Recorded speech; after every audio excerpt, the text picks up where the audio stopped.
I don't think it. I don't know. We're outside. It should be okay.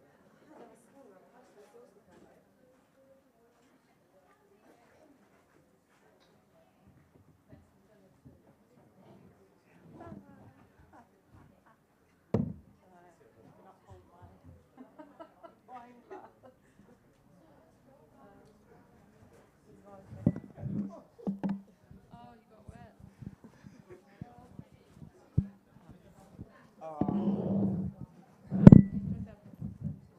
You sat down, it was wet. Oh, sorry. So,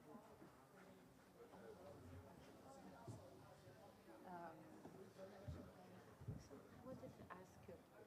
I didn't want to spoil the trans thing for everyone. Oh, yeah, yeah. Is that okay with you? I mean, you probably don't you want run it. out. Oh, thank you.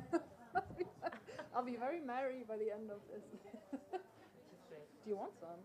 I'm driving, unfortunately. You know, have like this is like a little bar. So Yeah, You maybe need anything, later let me if I know. can talk someone to drive me home.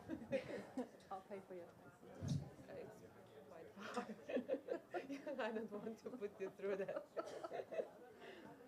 Okay, so we won't spoil it. I will just say Up to you, really. I don't mind because I feel like it's been spoiled in a lot of reviews. It so was, but you know what? I checked Goodreads page.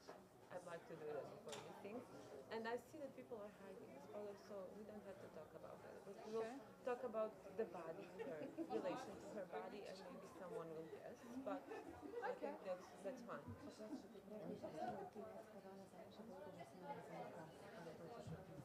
Aha. This is on already. This is the other Maya lady in the red dress.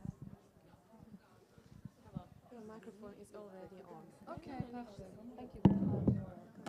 Yes, Abaji. Aha. Da. Zbog čega?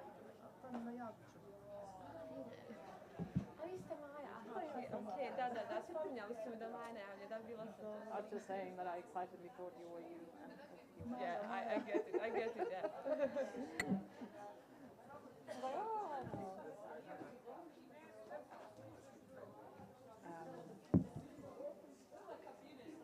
No, yeah, up to you. I mean, if you don't want to, yeah, maybe we don't spoil it. Yeah, I mean, we have enough things to talk about without it. Yeah. But I really kind of, when I read the interview, finally went out in Oslobođenje, this newspaper of ours, and I realized that this aspect of the novel I completely forget, and then I read it again last night, 2 nights ago, and then I realized that this is even more important theme in the book than It is, the yeah. Holocaust and everything. I It's like think this, so. this first one is more apparent. I guess it will be more interesting to the audience. It's maybe my journalistic instinct speaking to the audience. And I think I find that people often find that easier to talk about. Yeah. I mean, usually they focus on one, but in my experience, usually they find that easier. Because it's kind of more familiar. Yeah. German, it's like their guilt. You know, So like, we'll start with that, and we'll see how it goes. And then I put these a couple of questions. And there is one question about this character Kay, which is also really, really interesting. And I wish I could find out more about it. But not in that way. I will ask, can we read a novel like a love story, among other things? So yeah, that's okay.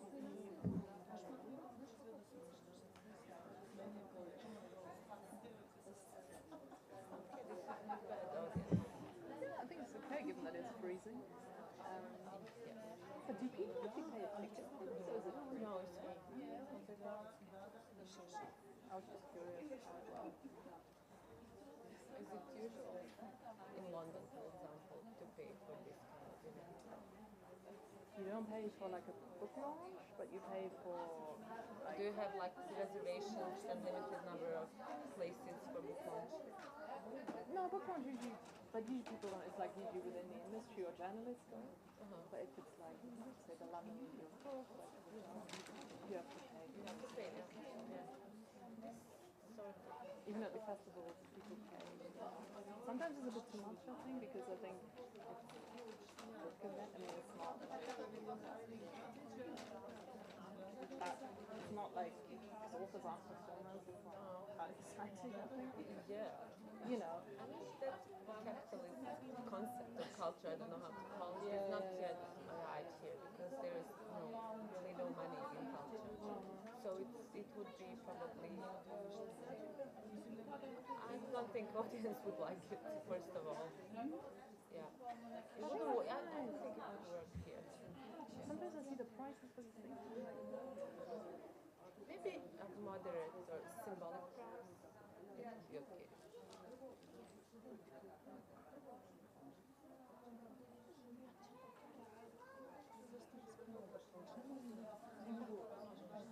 Mislim da je to dobro.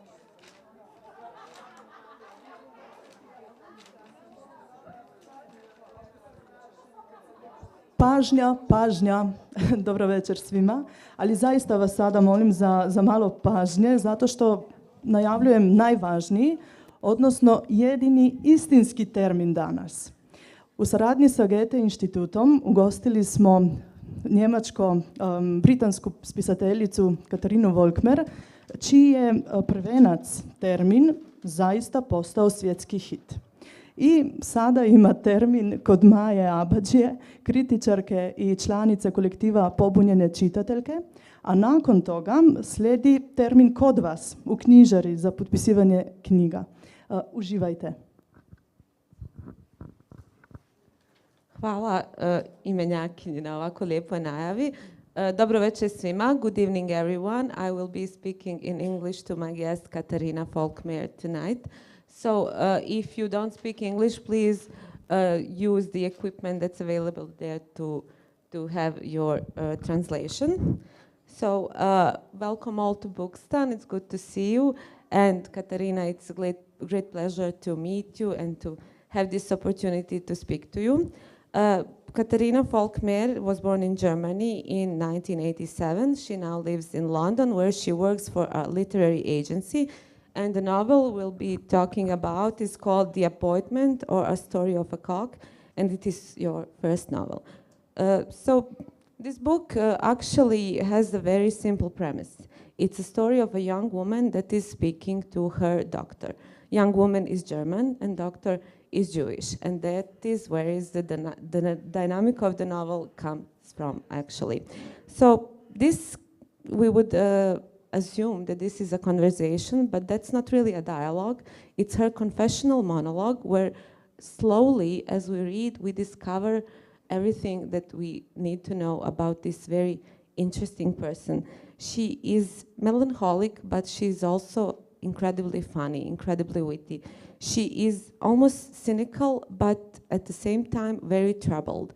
So as we find out during the novel, she's in her 30s. She's also living in London, and she's about to undergo a great major change in her life. And this conversation, if we may say so, with her doctor is something that of a starting point for a new life for her. This sounds all very simple, but as you will see if you read the book, and I really hope you will, that actually this small book, it looks small, it has plenty of topics, plenty of incredibly complex themes. It tackles history, it bravely faces the trauma, and especially the so-called German silence about the Holocaust, which is probably the first layer of meaning that you will encounter in reading this book. But also it has a lot to say about family, about love, about sexuality, about intimacy, and many, many other themes. I hope that we will get the chance tonight to speak about some of them. But first of all, Katharina, welcome again. And thank you. Yeah, and I would like for you to tell us what was your starting point when you started writing this book. What was the main idea or main feeling that drove you to write it?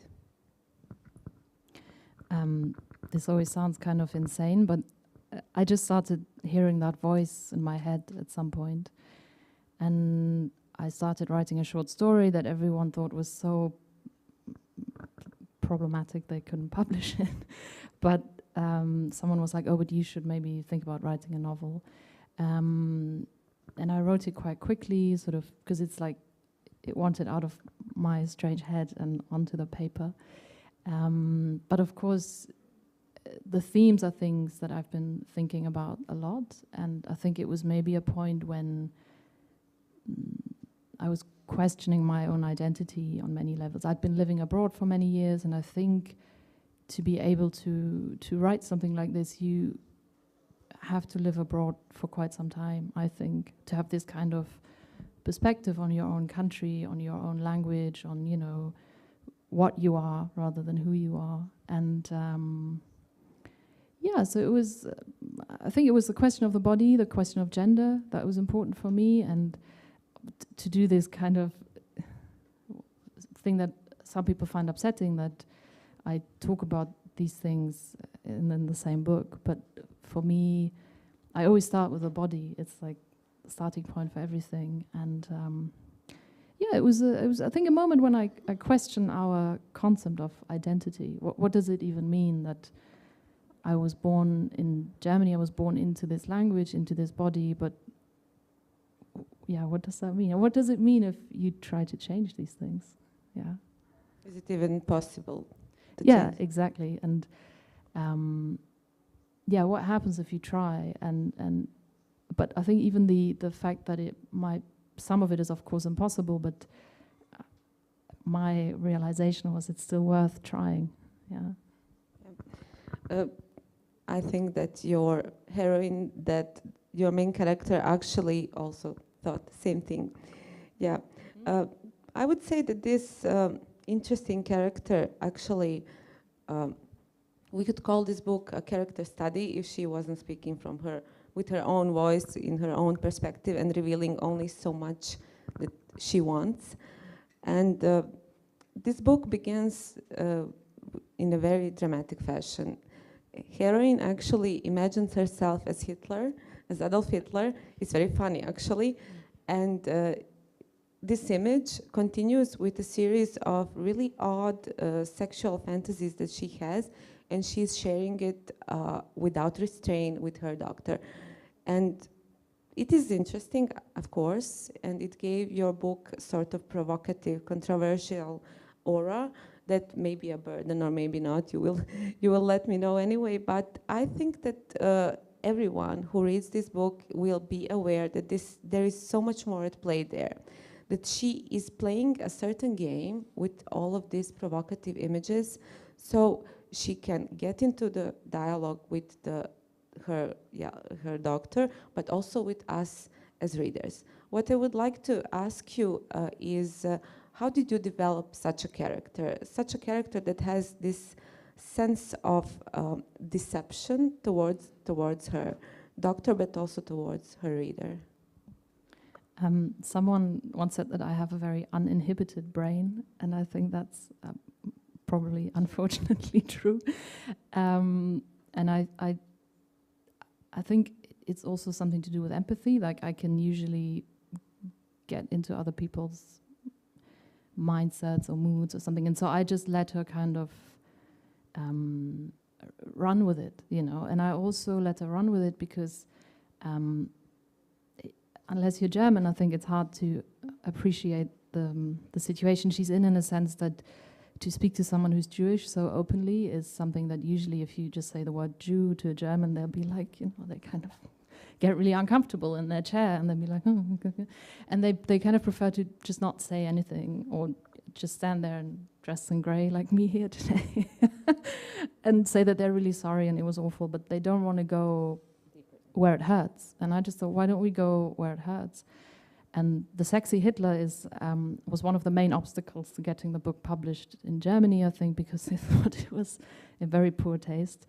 But I do think we have a collective obsession, and I also think that people hide behind these characters. They hide behind dictators because they say Hitler invaded Poland, and I just, no, he didn't. You know, they were like, it wasn't him in person. You know, like lots of people busy doing that, and so I think her having these sexual fantasies, which we also don't know if she's making this up or if she is, I think, playing with that, but it's also trying to to break the ice with Dr. Seligman, because like all Germans, she kind of wants in on it. She wants to, because throughout the book she's seeking some kind of absolution, which she obviously doesn't get, but she wants to get to a point, you know, where things are friendly, where it's okay. She flirts with him, she's funny, she tries all sorts of things, and I think we try all sorts of things, and then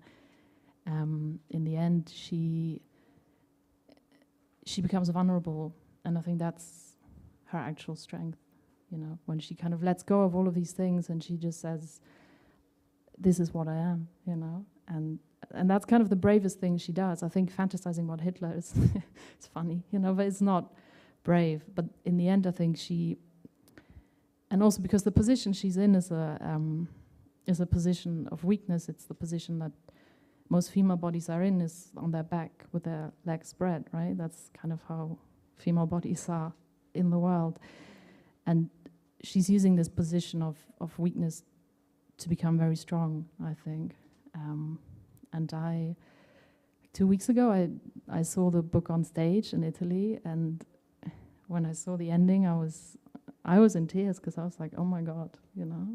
She becomes so strong by becoming vulnerable, I think, in the end. Yeah. Dr. Seligman, I hope I'm pronouncing that right, is weirdly silent throughout the book. I said before this is a monologue, and it was kind of interesting for you to choose this, to make him silent, to keep his words out of the page. We can, as a reader, guess in her monologue how he reacts. He may be laughing, he may be frowning. Some of these reactions she transmits to us, others we can guess. But to me it seemed weird, and it seemed really risky for you to shape your book like this, to give her the voice, this strong, open female voice, which I really enjoyed. But also, on the other hand, I thought, wow, this is such a risk. Why would a young writer, in her first novel, take such risk that it's even, I'm not sure how to say it, but some people could consider that too self-absorbed, or not like it in not realize it in a way that you wanted to.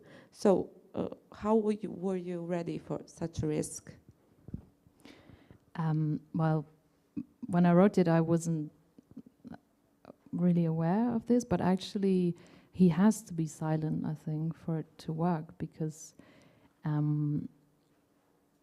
it makes her uncomfortable, and I think she has to navigate this silence, I think, and she's put on the spot, and she's constantly, you know, there trying to navigate this. But for me, it was very important that she's not talking into a void. She's talking to someone, and she constantly has to respect him and his presence. And I think we often don't do that. I think people often talk into a void, but she kind of has to balance that. And I've spoken, probably the most interesting conversations that have come out of this for me, apart from tonight, of course, have been with Jewish readers, and they said, this is so interesting, because for once it's not the kind of, because I think we've had enough of those narratives that we're all very familiar with, but I feel like, or I always felt like they stopped somewhere, and I thought, no, let's go that little bit further. Let's, you know, see what really happens. And I always think of it as they kind of communicate, but of course he stays silent, because also this thing was that I was saying before, that she's seeking his absolution, that of course she can't have it. She can't have it. And people always ask me, say, why don't you write his perspective next? And I said, of course not. You know, I'm insane, but not to that extent. And so yeah, for me that was crucial, that he's and actually in the play, someone was sitting there for an hour and a half, not moving at all, and that was his role, you know. And it's kind of like, because otherwise she wouldn't act like this. So we need him, we need his presence. And for me, he's like my favorite character, even though he doesn't say anything. I love him, but I think that's the key to their relationship. That she also becomes really unhinged, because she does this thing that you sometimes do, that I do sometimes. You know, when you're on a job interview or you're somewhere and someone just lets you talk, and then you just, you know, you lose your, you kind of lose your shit a little bit, and you kind of go way too far, and then you're embarrassed. And she does that too. She always, you know, kind of drifts off and maybe says things she didn't really want to say, and there you go. So I find this situation quite interesting, you know, if you just let someone talk, because I think a lot of people prefer to talk themselves. So, right. So for me, it was very interesting to, you know, change that dynamic. Yeah. Yeah, we have to talk about that question of German silence or German guilt. And it seems to me that this book is another book on Holocaust, but is a book that Holocaust treats with such brutal humor and such honesty that it clearly stands out. And maybe I will be wrong in saying this, but it seems to me that partly this book came from the frustration with that stock narratives about Holocaust that we are getting mostly out of films, but also out of other works of art. And yeah, much has been written in previous texts or interviews about this fascination with Hitler in a sexual way, with the Nazism and everything. But it seems to me that there is a lot more of subtle details in your book that deal with Nazism and this toxic legacy that your heroine has to take on, has to fight. For example, there is this wonderful detail about this convention, I think, in Nuremberg. This is like a convention of sellers of washing machines. And this is, it's a great irony also, but it is somehow deeply interwoven in the narrative and in a story about her family. So I really like that very much, and I wanted you to speak a little bit about why does humor means to you? Why does it have to be approached with humor, this tragedy and this silence? I think it's for me personally, I think it's the only way, because I think humor is an anarchic space, right? We don't even, I think, understand what happens when we laugh. And I think making people cry with the Holocaust is pretty basic stuff. It's not that hard, you know, it's easy. And I think often there's like an element of emotional blackmail that I find quite uncomfortable. Like I really like this term holo kitsch, you know, because I think there's a lot of awful stuff that's out there. And so I think the humor for me is the way in, it's the way to reach people, because if it's obviously very delicate, and I should probably also say that my first editor is Jewish, and so we are in conversation a lot about these things. And but I think it's very important, you know, because I think that's a way to reach people. And the thing that interests me about Germany, one thing that interests me is because I think you cannot depict the Holocaust. I think it's something that I think is impossible, and that's usually awful if you try to do that. But the continuities you can depict, right? And I think I'm very interested in those. I'm interested in the history of the guest workers in Germany. I'm interested in, you know, the over 200 people that were killed by neo-fascists in Germany. I'm interested in the ongoing huge problem that they have with racism, with anti-Semitism. You know, it's not like they... And also, obviously, it's absurd to assume that they would, right? Like, that you kind of jump from this insane dictatorship to kind of some happy state of, you know. So I think that was always an absurd assumption, even though people have worked with that assumption for a very long... They're still working with that assumption, you know. But I think these things, like if you look at the language, if you look at the architecture, if you know, that it's so easy to see if you open your eyes. You know, I think this way of thinking about people, like I went to a museum in Berlin, which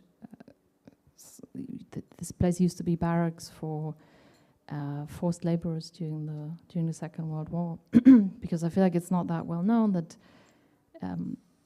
in Germany alone there were 13 million people as forced laborers who they had taken from other places, which is why they could keep going for so long, and they had 13 million, I think, in the occupied territories, and these people were paid according to a hierarchy. So if you were French, that was like the best thing you could be.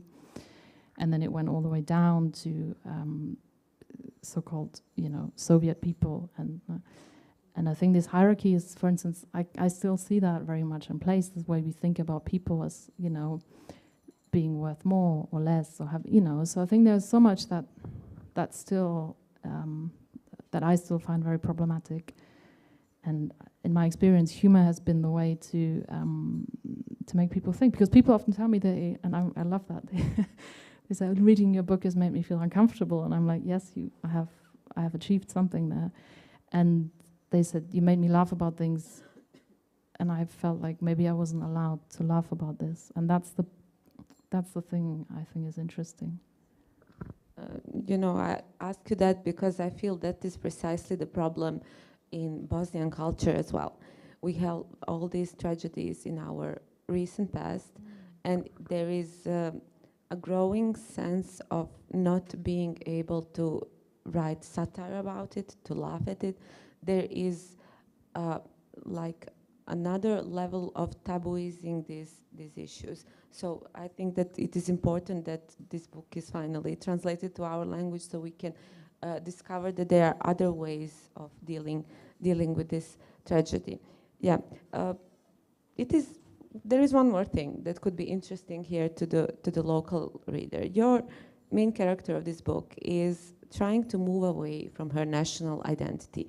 I found it incredibly interesting, and I think it would be quite provocative for readers here, because here everything is measured according to national and ethnic identity, and seeing how a person can freely move away from it, even though it may not be successful, it is definitely a step towards a bigger freedom.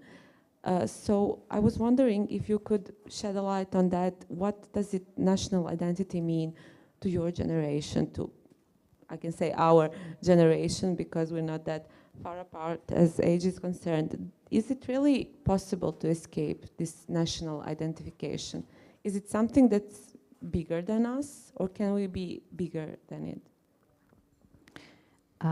So I think the thing that I said at the beginning, I think it's something that is worth trying. Like, of course, I will always be German, you know, I can't, it's my, you know, that's what I am. But for instance, I choose to write in English, I choose to write in a language that I learned, not a language that I was born into. And I think this book is in many ways a book about the joy of liberation, the pure joy of just saying, look, I might have been born this or that, but I can choose, you know, and even if you obviously to the world you will never be what, you know, you would like to be, I think it's very, very important. And I think it's also very important that you find a way of stepping out of your reality, and that you find a way of looking at your reality from the outside, because if you're always within, you know, this thing and within your language and within, probably people will start throwing chairs at me, but you know, I think it's like I think it's very important, and of course from talking to people here I realize everything is very fresh, everything is very painful, and I'm like the last person that wants to like lecture you or give advice, but in my personal experience it's you know, when you live abroad and you're German, and then it's not a particularly glamorous identity, I think. But I think thinking about it and kind of contextualizing it, and also, you know, I think my generation, and of course that varies a lot, But if you were lucky, let's put it that way, I think you grew up without patriotism. Like, it's a feeling I cannot relate to with any part of my body. It's like when someone waves a German flag around, I'm just like, oh my God. I just run away because I find it deeply embarrassing, because I think you're a fucking fascist. But obviously you might just be a football fan or something. But I feel very uncomfortable, and I think not defining yourself exclusively via those things is something that I experienced as something very positive. And it's not all that you are, I think. It's not, your gender isn't all that you are, your religion or your... Because what does it even mean, you know? And I think it's worth giving it a go. That's what I'd say. I always say to people, write in another language. It's a wonderful thing to do.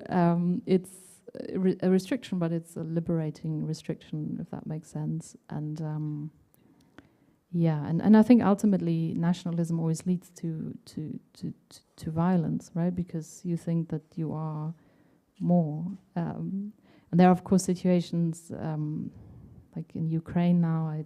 I fully understand what they're fighting for, and but generally speaking, personally, I think this feeling of patriotism, of course, in Germany it's coming back, and there are people who've always been proud, but for me, it's a feeling that I've never had, or that I can't. I don't know. It's a strange feeling for me because we've got nothing to be proud of. So that's what I always think. Does anyone? Does anyone? But for us, it's just it's so obvious, no, that it's kind of an embarrassing identity. So. But I think you can learn. I always feel like I learned a lot from that, you know, because I don't go around waving my little flag. So I think I found that ultimately I found it quite liberating in a twisted way. Yeah. But the character of your book feels pretty much the same, and there is this wonderful part of the book where she says, "I wish for the world where everyone can pick their own national identity." It's not something we can do, of course, but to her it feels only just, so she can go out there and take anything that she likes and put it inside that identity as she feels. So that's kind of utopian thinking that maybe works within the novel, but I'm not sure about the real world. But what's interesting, actually, is that she has this family heritage that enables her to do the medical procedure that she wants. We won't spoil that for you because we want you to read the book, of course. So we will not tell you what is the nature of this doctor's occupation. But her grandparent actually gave her this money, this funds to enable her to go through that procedure. But also she has to reconcile with his Nazi past, isn't that right? So how do you feel about this irony? His money basically enables her to get to that freedom that she desires. It's a sort of, I think many things. It's a hidden reference to a novel by Thomas Bernhard, where in the end the character does that too. In Die Auslöschung, he gives all of his money to some Jewish organization. He inherits some absurd, but in his novels, people always inherit absurd amounts of money, and they give them away. You know? And I think it's a question of what do you do with all of that stuff? What do you do with that? The museums filled with Hitler's fucking cutlery, you know? What do you do with that stuff, you know? What do we do with all the Nazi architecture? What do we do? And I thought what she does is obviously quite extreme, but I think for me, it was an image of what do we do with this heritage that manifests itself in so many ways. And in Germany, there are many cases of people whose families became rich, you know, during the dictatorship because they used all these people to work for them, and they became rich, and they don't usually do great things with that money, And for me, it was just a question of how do we deal with it? Because I think this heritage is much bigger than we think it is. It's in our language, but it's also, if you walk down the street, the stuff that hasn't been bombed flat, like for instance, the absurd building in Nuremberg, because Nuremberg obviously is, it's like it's Hitler's Disneyland, and they are using money to restore this architecture, this awful, I forgot what it's called, Festhalle, I think, which was meant to be this absurd architecture that could house like events for thousands of people, and it's fallen into disarray. And they're using state money to keep these places there and intact. And I was just like, why don't you just tear it all down? Like, why do you keep it? I don't need a statue of Hitler to remember him, I don't need that, and I think it's insulting to the people that were hurt. So I think it's a huge question: is what do you do with the larger heritage that comes from these systems of violence, systems of oppression, like now in the UK and in Britain and in the US, they started tearing down statues, right? And people were very upset, and for me, it was just like, why? Like, statues come and go, and surely you don't need the statues of the perpetrators to remember what happened, Like, I think that's a perverse logic, and so I think she's trying to do something different with her inheritance, which is, I think it's extreme, but that's her way of dealing with it. Yes. This book is devoted almost entirely to this sense of identity. But as much as national identity, there is also gender identity, or more broadly, body identity. There is this idea that you are somehow closed inside your body as you are closed inside this national identity. Both have the same sense of inevitability, impossibility to escape, and she's obviously, as we said, trying to do that. But I think this defiance of this character to conform to these norms, be it national norms or gender norms, is the most radical idea in your book. And this is actually provocative, not the images of Hitler doing whatever, or Hitler in pajamas, that was cute, but this idea, I will not conform to any kind of norms. Why did you think this was important? I think that's important to me personally. I think I've always found the way we do gender, obviously, because if you're born or raised a woman, you're at the kind of the rotten end of the stick, right? You're not at the good end of the stick. And I've always found that very oppressive and also absurd. Like, again, I think it's similar to the kind of Nazi heritage. If you really, really open your eyes and you really, really look at it, then I'm just like, why is this the fundamental way of looking at a person? Why is the first thing I see is, it's a man or it's a woman? I'm just like, you could see other things, and I think it's a spectrum. I think gender is not A and B. I think it's a million different things, and I think if you don't let bodies be free, let them be at peace, like also what we see now with all this abortion horror, then I think people will never be free. I think it all starts with your body, and I'm very interested in that, and I'm also interested in trauma and how bodies inherit trauma, right? Like, I think they inherit trauma of victims, but also of perpetrators. And so, again, I was thinking, yes, you're born into this physical guilt. I even think the Germans have a funny body language. That was kind of like they're always so awkward, and I think that's because that's what you are, And so I'm very interested in this constriction that is your body. And again, what happens if you modify it? What happens if you change it? What happens if, as a woman, you go to a men's toilet? Because women are, of course, born into a system of oppression, of violence, and that's true for every country on this planet. Like, no matter where you go, it sucks, you know. And it's a state of emergency that's not declared a state of emergency, I think. And if you think about in the UK, 1% of rapes get a trial, you know. It's basically you can rape someone and nothing's going to happen to you because it's not considered. Like, I think whenever it's a female body, it's just not considered important. Like, also this thing when she rants about the seatbelt and the fact that medicine. If you read the dose on a package of pills, it's for a male body. It's not for a female body.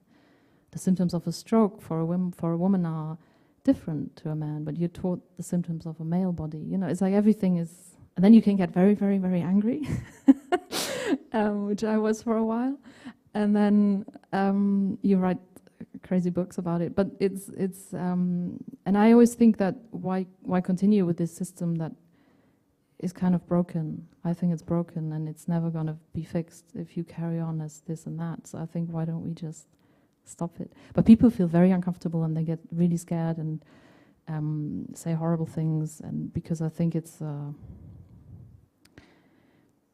something that if you allow yourself to think in that way, it's very liberating, but I think a lot of people are afraid of it.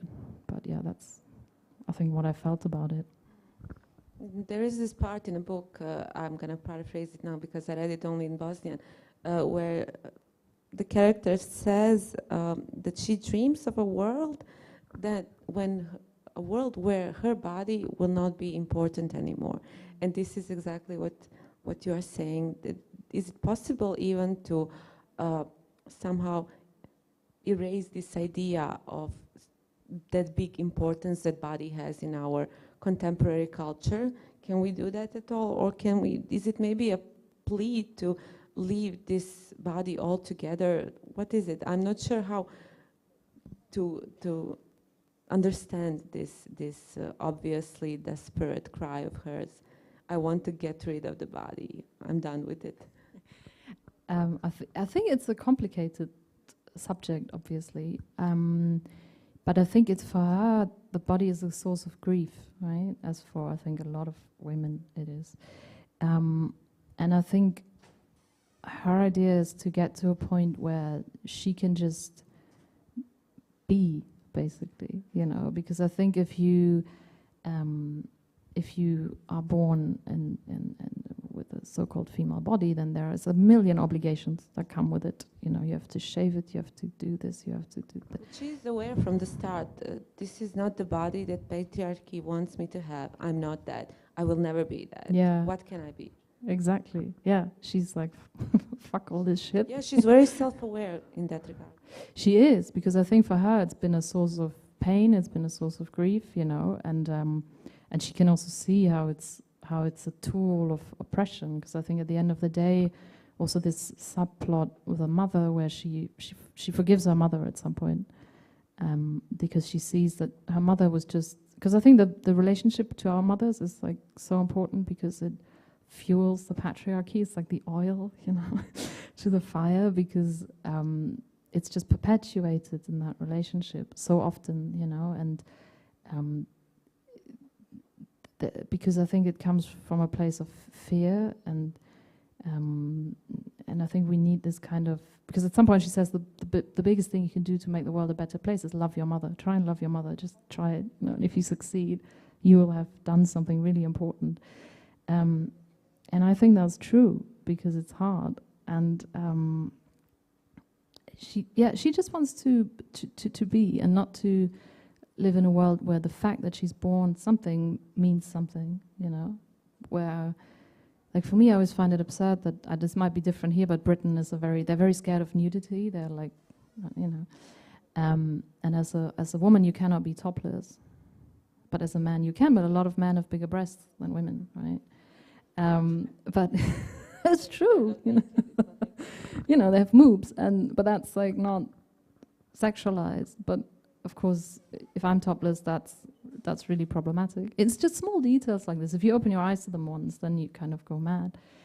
And I think she just wants to get to a point where it doesn't matter, you know, where also we don't think, you know, you see breasts and you think, oh, a woman, you know, like where you kind of try and free yourself from those things, you know, which of course is another personal utopia of mine that we'll never see. But again, she's trying, you know. I think it's a lot of this is about trying and getting joy out of that, even if you don't succeed. Exactly. When we are talking about body, there is this layer of meaning in a novel that somehow subtly ridiculizes this whole wellness culture, this wellness ideal, especially regarding mental health. And even though I believe that we do not speak enough about mental health, it's still stigmatized to talk about if you have some sort of problems or challenges in that department. But here, this character of ours, she's going to see the therapist, the psychiatrists, but these elaborate Hitler fantasies are actually discovered later that they are meant to tease him, to somehow make him think that she has many more problems than she really actually has. So I would like to know, is this Dr. Seligman, among other characters in the book, actually a sort of parody on these wellness gurus, these people who tell us all about positive psychology, because there is this doctor, American doctor, that has the same name as him? Oh, really? You didn't know that? So I basically Googled his name. I thought, okay, maybe you gave some sort of name meaning as in nomen is omen. But no, I found out that there is really a Dr. Seligman who is a proponent of positive psychology. I love that. And positive thinking. That's the next book. Yeah, it's a good idea. So I want you to tell me, in your opinion, why are people obsessed so much today with this wellness, this positive thinking, this positive psychology, everything that this psychiatrist, this Jason person is trying to impose on your character? Well, I think because we have somehow ended up living in societies that make people very unhappy, I think. And we, but also this, I think this concept of happiness is probably problematic because it's kind of absurd to want to be happy all the time, you know. Maybe that's just me being miserable and German, but it's like a sort of, no, you know, you can't expect to be happy all the time. I think you should just stop that nonsense now. But I think we have sort of maneuvered ourselves into situations where people are desperately unhappy. I don't want to sound like an old man, but I think you know, they spend too much. Maybe they spend too much time. I don't know why they're unhappy, but people are very unhappy. But people are also have this claim that they want to be happy and that they want to have good bodies, functioning bodies, beautiful bodies. I don't want to say fuckable bodies. You know, they want to be kind of a lot of things, and obviously, if you want to be a lot of things all the time, you end up being very unhappy because you can't be all of these things. And the book, of course, a lot of people, when they start reading, they think she's talking to a psychologist, the kind of Jewish psychoanalyst, you know, and that's playing with that as well, because he isn't, but then at the same time, because he knows about her body, she talks to him so openly, because, of course, there's this dynamic that there's a secret that she keeps from him, but there's also a secret she keeps from her reader, and he's aware of that, and so she talks to him, and I think we do kind of need our bodies to be able to talk properly, but this idea of wellness, I just find it quite bizarre, and there's also a strong element of class in that, which isn't in the book, but I think we also live in societies where some people can afford a good body and others can't, and it's become this distinction, right? Like access to healthcare has become a distinction that, you know, some people can afford it and others clearly can't, and it's I think there's something very brutal underneath that. It's a lot of it is very laughable, you know, when you see the ads and all the stupid products that are meant to make you happy. But I think it's also this thing in capitalism that we make you unhappy, and but you can buy all of this stuff and it'll make you feel better, and then you'll be unhappy again, and it's like this vicious cycle, and it's hard to get out of it because we're all susceptible to it. I think, you know, like it's this beauty of products, and you're like, oh yes, this. This will solve all of my issues, and it doesn't. And I think the thing is, you have to find a way to maybe be happy in yourself. I think there's also this idea that something exterior will make you happy, and I don't think it will. Other people won't make you happy, certainly, and also all the happy products. I don't know, but yeah. So I think there's a lot going on with that kind of wellness culture, and it's so stupid. I mean, a lot of these products are really ridiculous, right? Like the kind of water that has more oxygen. I'm just like, well, how? This is like, it's not going to make you happy. So I don't know what's gonna. I think maybe we need to give up on the idea of happiness. I don't know. Maybe we just have to be like this woman wants us to just be in the world, just exist. Yeah, and I once spoke to someone, and at the end she was like, yeah, and she's just accepted that she's kind of mad, but that's just who she is. And I was like, yeah, she made peace with herself. And maybe it's this thing that you need to make peace with yourself, I think. This sounds very, but I think that might be the thing. Before you buy the water with the oxygen, I think you should maybe find a way to be at peace with your imperfections, you know, and with what you are and who you are, you know. Okay, I think we are already, yeah. I would like to open now a space for you, the audience, to ask your questions if you have them.